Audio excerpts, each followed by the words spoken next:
दोडामार्ग गोव्याच्या सीमेवरील महाराष्ट्राचे दक्षिणेकडील शेवटचे टोक असलेला सुमारे 56 गावांचा छोटासा तालुका। तालुका निर्मितीच्या 25 वर्षांनंतर आणि स्वातंत्र्याच्या 75च्या नंतरही आजही हा तालुका मूलभूत सुविधांपासून वंचितच आहे।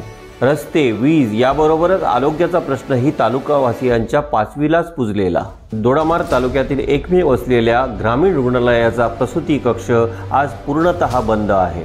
स्त्रीरोग तज्ञ नसल्याने बंद पडलेल्या प्रसूती कक्षासोबतच या रुग्णालयाची दयनीय अवस्था थक्क करणारी आहे।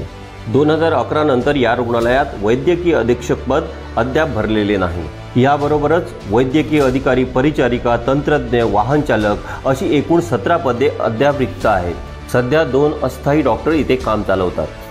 जून 2022 मध्ये स्त्रीरोग तज्ञ ऐवळे यांची सावंतवाडी येथे बदली करण्यात आली। मागील वर्षात जून 23 पासून जून 24 पर्यंत प्रसूतीच्या 92 केसेस गोव्याकडे रेफर करण्यात आल्या। ही दयनीय अवस्था इथेच संपत नाही। येथे प्रवेश केल्यानंतर आपल्याला PWD कडून नवीनच बसवण्यात आलेल्या हालत्या बोलत्या फरशा पाहायला मिळतील, तर काही वॉर्डमध्ये स्लॅबवरून थेट आत येणारे पावसाचे पाणी साठवण्याकरिता टबही लावलेले दिसतील। याबरोबरच येथील जनरल वॉर्डच्या संडासची व्यवस्था ही दयनीय आहे। डेंग्यूचे पेशंट येथे ॲडमिट आहेत, परंतु एकाही खिडकीला जाळी नाही की पेशंटसाठी मच्छरदाणी नाही। खिडकीलगत वाढलेली झाडी तर त्याहूनही भयंकर।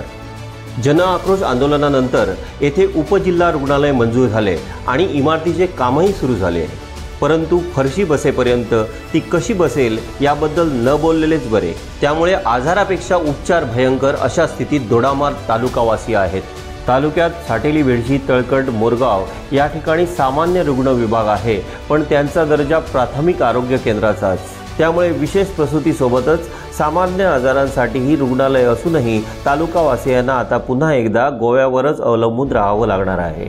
यापूर्वी सीमावर्ती भागातील रुग्णांची संख्या वाढू लागल्यामुळे गोवा सरकारने गोवा मेडिकल कॉलेजमध्ये 2017 पासून गोवा बाह्य रुग्णांची रुग्णसेवा सशुल्क केली होती। या काळातही आपल्या शासनकर्त्यांच्या नाकर्तेपणामुळे जिल्हावासियांना गोवा मेडिकल कॉलेजवरच अवलंबून राहावे लागले। त्या काळातील GMCतील सशुल्क सेवेमुळे तालुक्यातील अनेक रुग्णांना हजारो रुपये फीच्या रूपाने द्यावे लागले।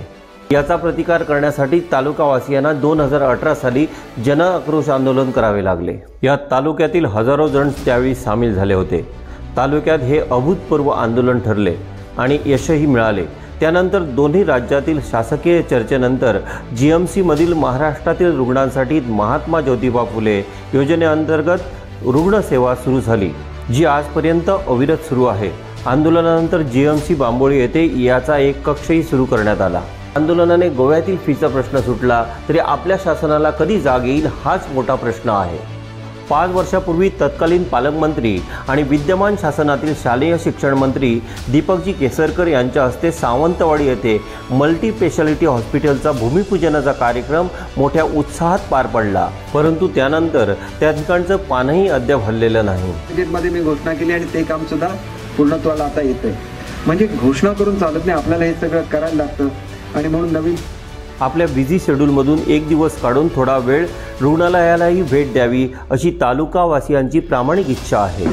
तसेच या मतदारसंघाचे खासदार माननीय नारायणजी राणे यांनीही या समस्येकडे तातडीने लक्ष द्यावे अशी मागणी तालुकावासियातून होत आहे। त्यामुळे डिलिव्हरी पेशंट, ॲक्सिडेंटल पेशंट, सर्पदंश झालेले पेशंट, अटॅक आलेले पेशंट यांच्या नशिबातील गोव्याकडे जातानाचं तडफडून मरणं कधी थांबेल हाच मोठा गहन प्रश्न तालुकावासीय आणि जिल्हावासियांसमोर आहे। जनतेला यासाठी पुन्हा एकदा रस्त्यावर उतरू लागू नये हीच शासनकर्त्यांकडे माफक अपेक्षा। व्हिडिओ शेवटपर्यंत पाहिल्याबद्दल आपले धन्यवादच आणि एक कळकळीची विनंती, आपल्या घरातील एखाद्या व्यक्तीला कधीतरी या रुग्णालयाची कदाचित गरज भासेल, तेव्हाही आपल्याला हीच अवस्था आढळल्यास त्यामुळे आपणही यासाठी आपल्या परीने आवाज उठवावा ही कळकळीची विनंती। धन्यवाद।